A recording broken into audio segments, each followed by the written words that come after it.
Hey everyone, welcome to Pure Hustle Podcast. I'm Mike. And this is Orlando, and we're in episode 11. Episode 11. There we That's go. Right. You ready? Doing it. All right. What are we talking about today? We are going to talk about Q4. Do you know what Q4 is real quick? Yeah, we talked about that last episode. If you haven't had a chance to listen to the last episode, it's great. Go back and check it out. But just to recap. Just for that look, just do it. Do it for the look. Yeah, and so again, if you're not watching us on YouTube, you got to see the look, right? No, but so here we go. So Q4 is the last 3 months of the year, right? This is when most resellers and retail companies make majority of their profits, right? And the reason we want to talk about this is not because everybody else is talking about it. It's because I think not everything's being discussed, right?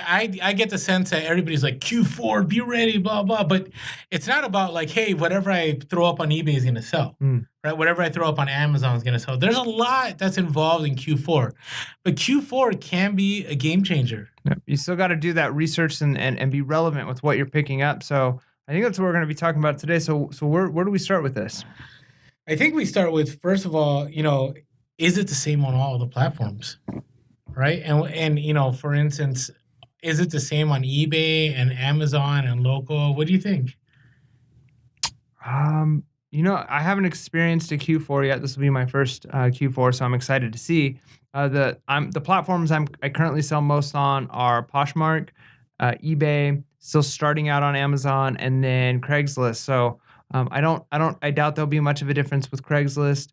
I definitely think Poshmark. I beg to differ on that one. Really? I'd love to hear that. So yeah, but I'm thinking Poshmark and eBay will definitely pick up, and I know Amazon for you and for other resellers, especially if you're buying the right items, is going to be the golden time. Okay, so let's talk about the local game first. Yeah, let's do it. Right now, I don't know about Craigslist. Okay, so when I said, hey, there's a place for that, I meant local, right? So I'm talking about like OfferUp and Let-Go. Okay, so I'm still using Craigslist. Should I be using Offer? I've never used OfferUp or Let-Go. Has Craigslist changed since the 90s? But is that a bad thing? Like it works, doesn't it? And it hasn't been around since the 90s. Do you think it works? Does it work for you still? I've sold quite a few things on Craigslist. I have too, and I've bought stuff too. But think about it. Craigslist is probably one of the only websites that has not changed. But is it really that old? I thought Craigslist was fairly new. No, Craigslist, it's been around. It started, maybe for me, because I grew up in the Bay Area, and that's where it started. Okay. But I want to say late 90s, early 2000s, really? Like people were still doing Craigslist. I was way behind on Craigslist. I didn't really figure out what Craigslist was till probably, 2008, 2009. Oh, no. It's been around for a while. Wow, and it has not, seriously, has not changed. And you can tell, you go on there, like, this looks antiquated. Yeah, it definitely has the old-fashioned look to it. All right, it's kind of like those certain eBay pages that still look like they're trapped in the 90s. You know what I'm talking about? And you're going like, why hasn't somebody redone the HTML here? Like, what's going on? Okay, so local game at Q4. So when you think about Q4, what do you think about? Like, as far as selling? What's some of the items that come to your mind? It's got to be toys. It's got to be number one, right? Okay. Toys are going to be huge. Okay. So toys are a big one. Yep. And I would say the local game on toys picks up. Really? It does. So, I could definitely see that being a thing, especially if people can, get same day and if they need stuff and they want to pick up something for their kid. And yeah, I guess I could see that. Well, I'd never even thought of selling toys locally. So, for example, and I don't think, I hope too many resellers aren't upset, but like those LOL dolls. Do you remember those? Like those big, huge, like half dome kind of carrying case kind of dolls? Nope. Okay. No, I didn't play with dolls. All right, those of you that have been reselling for a while, you know what I'm talking about. So there were these things called LOL, and they're like these surprise dolls. So they come in this like plastic half dome, okay, with the carrying case, and some are big, like the big ones, and then they have smaller ones, and those were big sellers last year. Right, and so some were going for, at the peak, I would say for about $200. Oof. Right, but they did cost $60 to $80, depends where you bought them. Right. Some people bought them at Toys R Us when they were about $50 to $60. Some people bought them when Toys R Us figured out that this was a hot item for $80. Okay, and they were selling out everywhere. Like you could not find them, and people started sending them into Amazon really fast. And then guess what Amazon did? Got a big shipment of them? They got a big shipment, and what do you think the other thing is that they did? Raise prices. I don't know what they No. do. Drop prices. What did they do to you when I said, "Hey, toys, easy, Oh. go"? Restricted. Yes, they restricted Yep. so fast. Yep. So a lot of people got into the LOL, big dog, whatever surprise dog game really quick, and they didn't end up, having to not be able to send their stuff into Amazon. So one of the things that we talked about on last episode was that we spoke to the Amazon rep person, had a Okay. great conversation. And one of the things they mentioned to us was, and from experiences I've heard you But say, before you move on, those of you that haven't listened to the episode before this, you should. But Mike actually got a conference call with Amazon. yeah, they reached out to us. Like we didn't reach out to them. So we had opened up a store and it had been like 2 weeks and we hadn't, submitted anything to it. And so they reached out to us and said like, hey, we'd love to help you if you have any questions. So they were very helpful. It was a great experience. And I don't know if maybe we didn't like phrase the question the right way or if things have changed since, because I've heard stories from different people. But they basically said that once an item is shipped to them, if they restrict it, once it's in their warehouse, you can still sell it. You're not restricted for it. Oh, wow. So I don't know if that's a new thing. Had that experience. Okay, yeah. So I don't know if that was maybe just misinformation from them, or if I didn't ask the question correctly. But essentially was because that was one of the concerns is if we ship stuff to you and then all of a sudden it's restricted, and they basically said like they might restrict you for future ones, but if it's in our warehouse, you're good. So I don't know. So let us know. A week ago, I had toys that I picked up for $5 that I could flip for 30. And they were my bread and butter last year during Q4. Like people didn't, they didn't think about this toy. And so I would buy it for $20 and I'd flip it on Amazon for $50. Now I know the profit margin, maybe I made $15 on each item, but I sent in about $100. Right. So you do the math, right? It's definitely worth it because they're selling, like as soon as they got to the warehouse, they would sell. And then I saw a bunch of them on clearance at Target and I bought a bunch of them and they got restricted. And then I got this notice like create a removal order. So if you go to stranded inventory on Amazon, it'll give you options like you could relist it or you can, you got to update the offer. But sometimes the only option you get is create removal order. And I had to end up shipping them all back, and now I'm selling them on eBay. So it's interesting they told you that. Yeah, they told us that. And again, I don't know if it was just misinformation, if it was on my part or their part, or if they've had a change in policy. So I don't know. Maybe somebody else can join in this conversation and let us know your experiences with that. That'd be great. Interesting. Okay, so tell me. So where were you going with that? So you're saying that it's still a good opportunity then, right? Because if it's not restricted, you're going to be okay. I do not want to give anybody. No, I know. But that's what they told you. Yeah, that is what how the conversation went. And again, like it could have been misinformation on either side if I'm wrong on this, but that was definitely the way I left that conversation feeling. Interesting. Okay. So as a result of that, right, LOL dolls were restricted, and what ended up happening is that the local market began to grow, and I sold a lot of LOL. And it was funny because all they had to do is drive down to the Target 10 miles from where I lived, and they could have picked up the same ones. Now, they were sold out, obviously, so they couldn't do that. But some people just don't want to do the hunt. I keep talking about this personal shopper thing. Like, I got a question. This is probably like ethically terrible, and people are going to hate me for this, but I'm just throwing things out there. I don't know how this works. You started off wrong already. This is going to be ethically terrible. Or it could be. I don't know. Okay. You have to tell me because maybe this is like, no, that's how supply and demand works. But I know one of the problems, at least that I have when it comes to buying certain things, every year when Christmas comes around, I always say like, oh, I should go get whatever the game console is or whatever the thing is that's going to be the hot item and sell it. But you tend, at least me, it's kind of like almost a guessing game. Like you don't always know what that item is going to be until the time comes. And by the time you realize what the item is, it's already sold out. But what if, it probably won't work in a huge area, but if you were selling the local game, could you just buy all the inventory at a bunch of stores of a certain item so every single store shows sold out and then you're the only seller selling it locally? You could. And there's people that do that. Is there? Yeah, I was going to ask, like, is that a thing? I know people that do that where it's, and I think resellers and, maybe they're not going to be happy after I share this, but there are some resellers that they make sure that item is not in stock. so they can be the only ones that control the game on those items. And I don't know where I land on that ethically. I think it's fine. I don't have a problem with it. That's supply and demand, right? That's I showed up. It was there. I hunted for this item. You didn't. I don't know, but I could be wrong. But right, we have a friend of ours, right? She tells us all the time, like, "Oh, don't be one of those guys," right? What does she say? Oh yeah. In fact, I know you're listening because she's been listening to our episode. So yeah, she says, "Are you going to be one of those people that go to the store and buy the item that all the kids want, so that parents can't go and buy it?" And I looked at her and I said, "Yeah." Right? Like, if I can make money like on a it. heartless, cold. Yeah. And I felt bad because then her response is, "I hate those people. Just wait until your kid wants something." And I do feel bad. She's one of the sweetest people I know too. She's great. Yeah. So if you're listening, thanks for listening. We appreciate that. And if it's an item that your kid wants that we went out and bought, we'll make sure to get it to you at a very good price. But the flip side is we're providing a service. That's right. For that person in Michigan that can't get that item that we're able to provide for that child. And the question comes down to, because it is a market supply and demand issue. What was behind it in the first place? Was it intentionally like that the company that made this item, or Toys R Us, which is no longer around, or whatever company is selling the item, recognizes that they're going to limit the supply so that they can hike the prices up? Because if they realize that this is going to be a high demand item, they just make more of them. Sometimes they do that. It kind of, do you remember, what were those big egg? Oh, the Hatchimals. Hatchimals, yeah. So 2 years ago, they didn't think it was going to take off. So that created, a huge demand, right?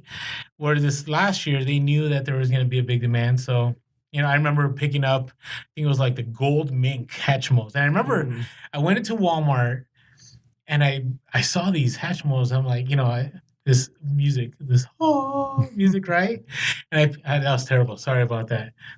So I should edit real music. There you go. So I get them, I put them all in my cart. I'm like, awesome, right? And I look on eBay and there's comps that are, these were going for like 30. They're selling it for 30 at Walmart, and comps were like 100 something. So I pick them all up and I go to the register, and I always do self-checkout. So that's a tip for everyone. If you're reselling, do self-checkout because you don't want any red flags, right? Especially Target. Are you not supposed to say Target? No, because Target doesn't like resellers. Well. Just throwing it out there. Well, I like Target, so I do too. There you go. But they're not a fan of mine. So I went and it was nowhere in their computer. So I'm like, what's going on? And they go, "Oh, how'd you get these?" I'm like, "Oh, they're up on the shelf." They're like, "Oh, these aren't supposed to be out for 3 days." I'm like, "Oh, well, can I just buy them?" They're like, "No." Oh, that's rough. And they refused to sell them to me. Did you ask for a manager? I did. I did the whole 9 yards. Did you ask for the manager's manager? No, I didn't. It was one of those where I knew I wasn't going to win.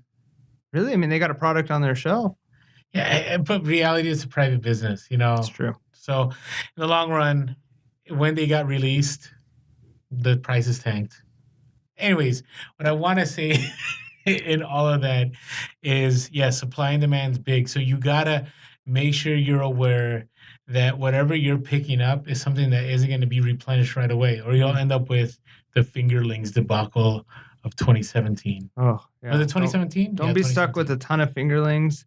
But man, for a while there, those things were hot. They were. Because Amazon doing, how they do that? What do they call it? The treasure truck? Yeah. Isn't that the thing where they come by and they have I remember that Amazon did the treasure truck when that was big with the fingerlings. They did the treasure truck with fingerlings, and people lost their minds because you couldn't get them anywhere. But all of a sudden, here comes Amazon pulling up at a parking lot somewhere selling fingerlings. And it was like if you came... What? It was crazy. Was it like ice cream truck music? Yep. I mean, I don't know. I haven't been to one, but I heard it was crazy. Wow, that's crazy. That's an interesting story. Okay, we need to move on. All right. So what we want to say is hey, the local game is real.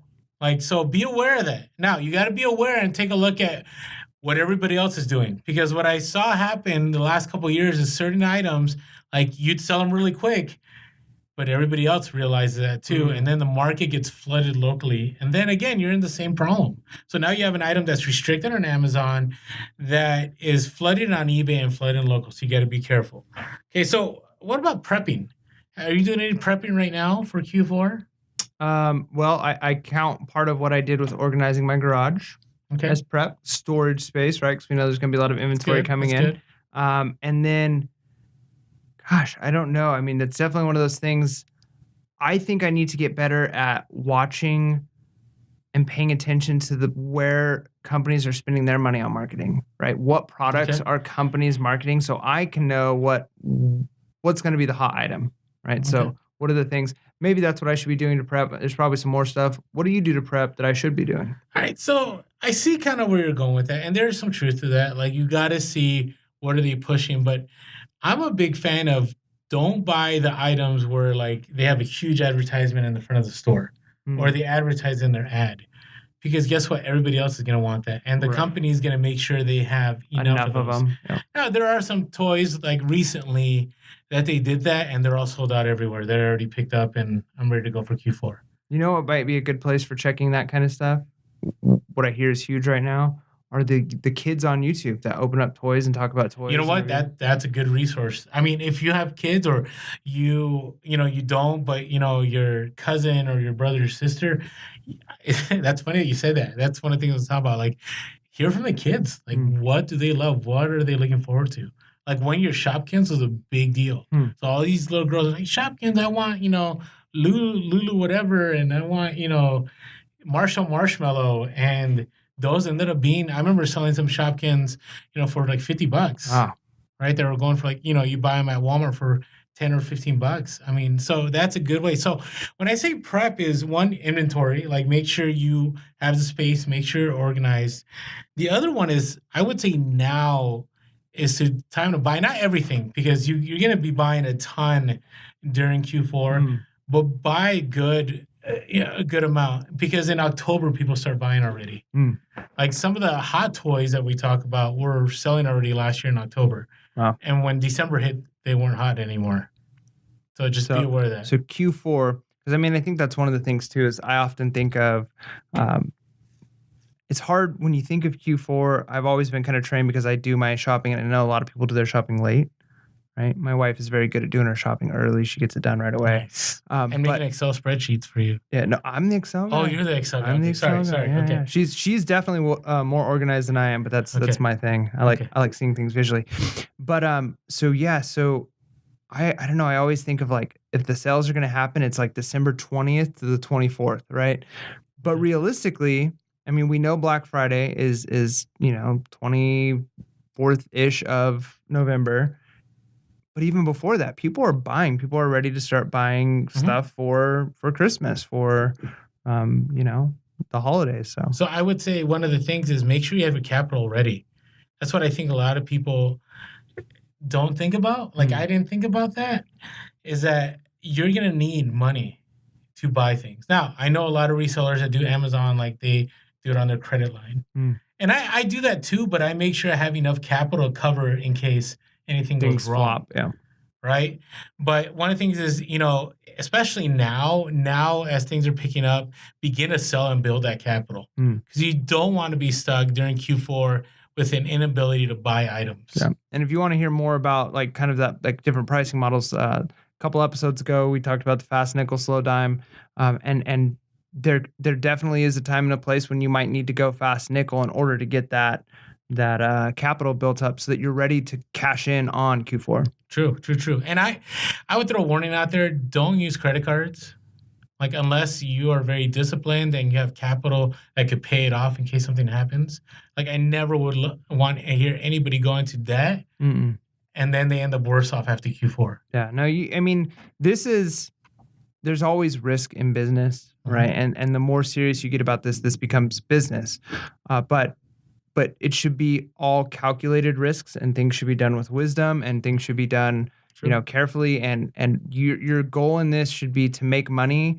And this is not gambling, right? Like you're not going to a casino and putting all of your money on red and hoping for the best, right? You're making smart decisions. You're thinking about what you're doing. So yeah, don't put yourself in debt hoping for the best because yeah, it might work out and it might not. And then at that point, you might as well have just put all of your money on red.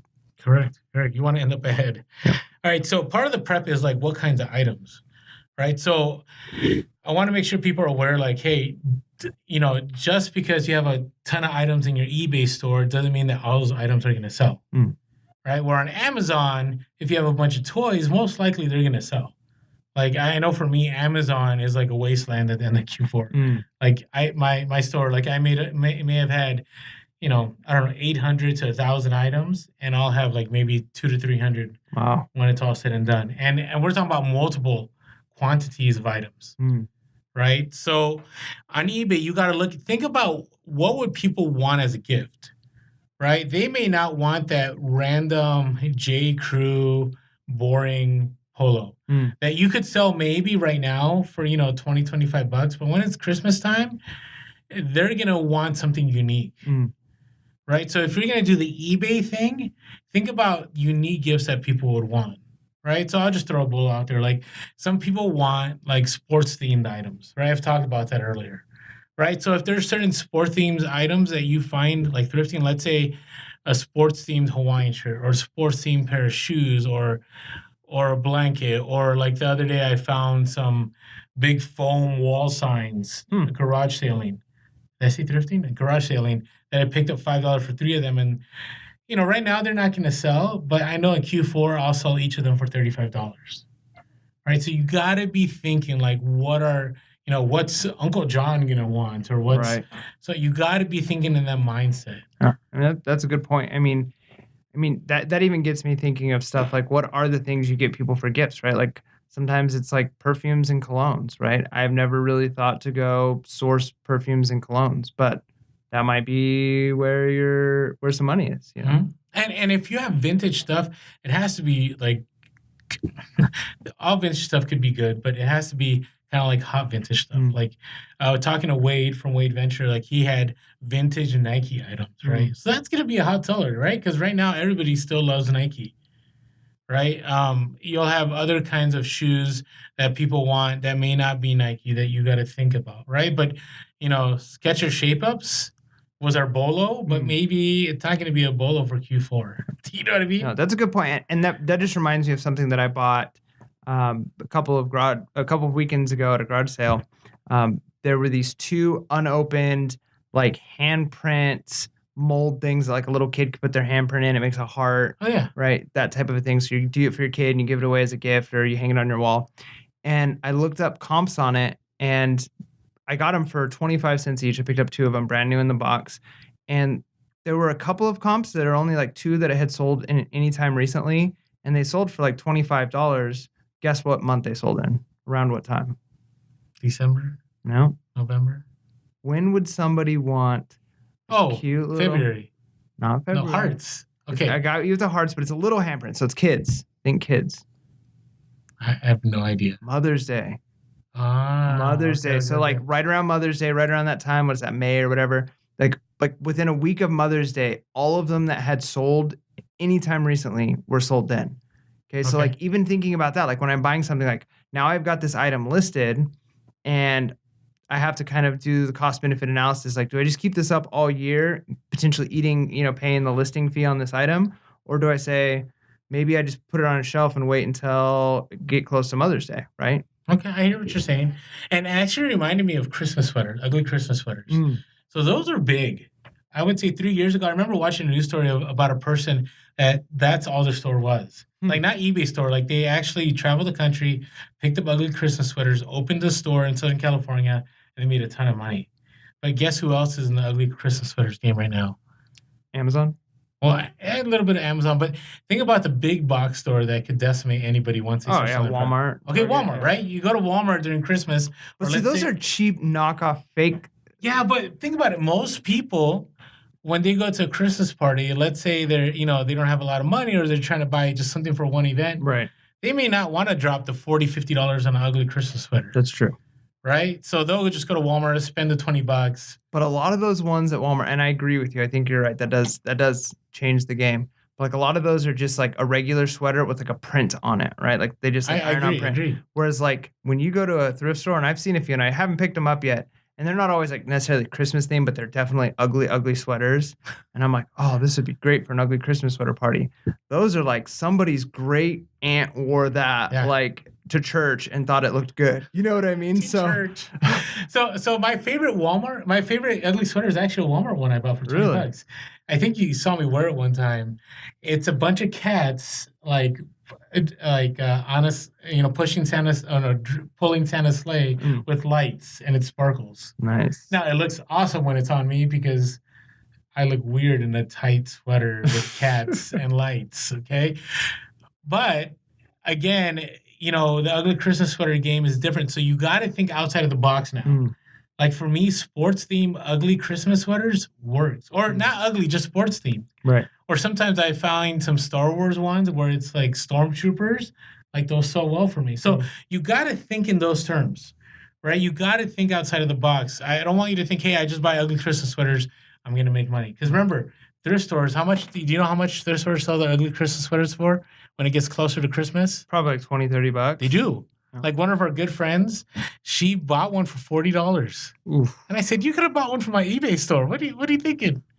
Oh. Right? So you got to think unique. So again, this is super broad, but when you're thinking about items to buy, think about what people would want as gifts, not the everyday, just you're thinking about unique items or new items, right? A lot of Nike shoes or electronics, video games, all those things, or those toys that people can't get that are out of stock.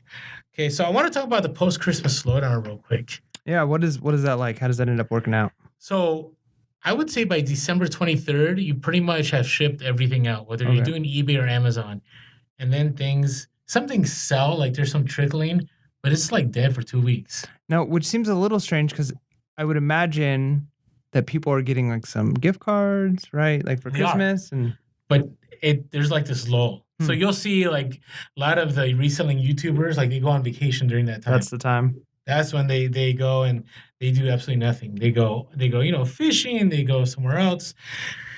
So that Christmas slowdown. So be careful about that. Like last year, I bought a ton of stuff on the 22nd. Like there were these certain toys that I think Target was selling them for like $11 and they were selling for about $40. And they're quick flips. So I didn't mind buying, 40, 50 of them because they would sell. Well, unfortunately, they got to the warehouse too late. And actually, I just sold a bunch of them over the last 2 days. Nice. So some of these were like Lego kits that I paid $10 for that I was flipping for like 40 in Q4. Oh, you're not restricted on Lego? No, I got lucky. For a reason, I got grandfathered in. So I didn't know that they were restricting Lego. Oh, everything is restricted. Really? I should take you into a store with me on my phone. We need to go. And I'll scan every item on and there'll be like that one random like packet of, I don't know, erasers. And it's like, oh, look, I could sell this. Like, really? It's bad. Sorry. Oh, I feel terrible for you. It's all right. Maybe I got to just break in with like the book game, right? Or something like that. But again, eBay, you can sell some of them on eBay if you get the right toys. We've gotten a few toys and have flipped them on eBay. And that's what I mean. Like, I know Amazon is bread and butter for a lot of people, but eBay it's nice. It's no, easy. You're right. Like some Lego sets. I remember I could sell some Lego sets that were selling for you could buy them at Walmart for 40 and they're selling for 80 to 100 on Amazon, but they're also selling for 80 to 100 on eBay. Nice. And I remember selling them on both. So you're right. Like there's some things that you can sell on both. So what I want to touch on is be careful. Like don't think that if things are super hot on the 22nd, they're not going to be hot on the 26th or the 27th. Yeah, which makes sense because Christmas is over. I know, but you know what? Some people do. Okay, maybe I was the only person. I was gonna say. Maybe I'm the only one. I think you might have got a little ahead of yourself on that one. Somebody out there has to rescue me and let me know I wasn't the only one. Even Orlando makes mistakes. I'll make mistakes all day long. Okay, all right. So January, I call it the January Jubilee. Sounds good. We should put that on a T-shirt. January Jubilee. Pure Hustle Podcast. Wait, January Jubilee. Now everybody's going to put this on merch by Amazon. And now we're going to lose money on that. Or Printful is the other one. No, trademarked. I'm going to take a copy of this video and put it in the mail. And so it gets posted. No, I'm just kidding. I know that doesn't work. But. So Jay, did you see this Disney cup? It's pretty awesome. Nice. On the camera. Anyways, okay. No one cares. Those of you who listen to podcasts, you're like, what? You got to see Mike's face. Anyways, Starbucks cups sell well, too. Really? If you have the right, unique Starbucks cups, they sell well at Christmas. Nice. So something to think about. Okay. So January Jubilee is big, I think, both on Amazon and eBay. So what happens is a lot of people now have the gift card. So the slowdown stopped, right? People are no longer traveling, and now they have money to burn, right? So my biggest month on eBay is January. Which is weird because I don't think there are eBay gift cards, but maybe people have enough gift cards. There are eBay gift cards. Are there? Yeah. Oh, that's sweet. What I typically do. Come on, eBay, you got to do some more marketing on those gift cards. I'm an eBay reseller, and I didn't know they had that. You do. So, I mean, I'm sure some people do what I do is, I get a bunch of Amazon gift cards, which I think are, as an eBay reseller, is maybe bad to say, but they're my favorite. I get it. I give them too. But like sometimes I get Amazon gift cards, and there's something else that I want though that's not particularly at Amazon. Like I want like a unique camera piece of equipment or something, and I can only get it at a certain place. So I kind of make the deal with my wife, like, all right, I've got $100 in Amazon gift cards. The next time we need to buy something from Amazon, we use the gift cards, and then I just take $100 and go, right. So like I kind of exchange my gift card to like household needs. No, I get it. So I'm sure people do that even with eBay stuff. Like you can have my Walmart gift card if I can buy this item on eBay. No, it's true. It's true. And this is why I say January Jubilee, because now people are going to buy for themselves, right? So that shirt that, is let's say it's a unique, let's say it's a San Francisco Giants, Hawaiian shirt, right? Which typically sell well. You might have been able to sell it in Q4, but you definitely will sell it in January, especially because baseball season's around the corner, okay? Or video games. Right, I sell a ton of video game stuff in January. Nice. So I'm not saying hold out. What I'm saying is just be aware, like be ready, because I would say my biggest priced items on eBay sold in January. Nice. Now I'm not making a prediction. Again, everybody's experience is different, right? Maybe we need a legal disclaimer on every podcast. We are not. We don't guarantee. Yeah, no guarantee. Highly probable, but don't guarantee. This is just advice. It's just advice. Just advice. So just be aware of that. And so, it doesn't hurt if like you're going thrifting and you find good items, knowing that they'll sell in January. But if there are like toys and Christmas items, I'd be careful. One of the mistakes I made was after Q4, there's this huge clearancing out of toys and stuff. And Christmas items at Target, Walmart. So I remember buying a bunch of them and sending them to FBA, and they didn't sell because everybody else was doing the same thing. Right. Yeah, I've noticed that with like clearance stuff. That is the risk of that is it becomes a flooded market on the secondary market, as it were. Well, somebody today actually sent me a direct message and said, I just sold a bunch of toys that I bought in January. Right, so you got to be careful about it. So January Jubilee is good, but I think eBay good.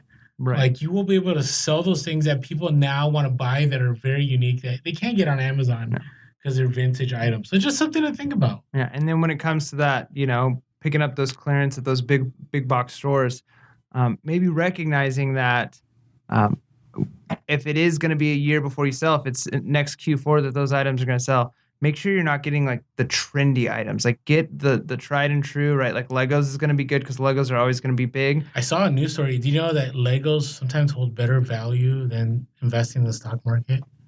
That's crazy. So it's true. Is it? I don't. Don't we? We have a friend that like holds on to Legos till they're retired, and they have a huge stockpile right now. Do you know who I'm talking about? I don't know who you're talking about. Oh yeah, he's going to be doing well unless there's like a fire and he loses all his Legos. Are they insured? I hope they're insured. I'm sure. Insure your Legos. That should be another T-shirt that we make. Pure Hustle Podcast. Insure your Legos.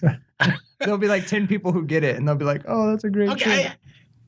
I think we need to wrap up the show. All right. Well, thank you for listening, guys. Wait. Before we wrap it up, though, hopefully, we gave you some kind of tips or at least things to think about. I know this wasn't extensive. I know it wasn't huge about Q4, but, things to think about. Make sure you're not only thinking about what to buy, but how you're going to buy it. Like, how are you going to raise your capital?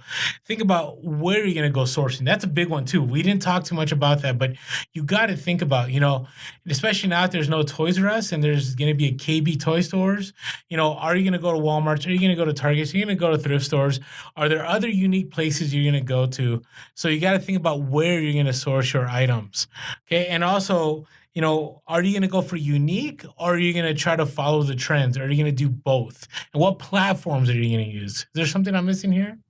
No, have fun. Have fun while you're doing Yeah, it. and have fun, because Q4 is definitely the time that you can definitely level up your life, and you can walk out of Q4 with a ton of capital in hand, and also some spending money. Enjoy a little vacation, during that 2-week lull right after, the Christmas season ends. I'm ready. I want to make money. So it's going to be good. So hopefully you found this helpful. I felt like we could have gone on longer, but we don't want to belabor the point. There's a lot of stuff out there, but again, Q4, like, think about Black Friday. Black Friday will be very big for you Amazon sellers, may be good for you eBay sellers, but be careful about what you're buying. So with all that said, hey, make sure you keep following us on Pure Hustle Podcast on Instagram, Pure Hustle Cast on Twitter.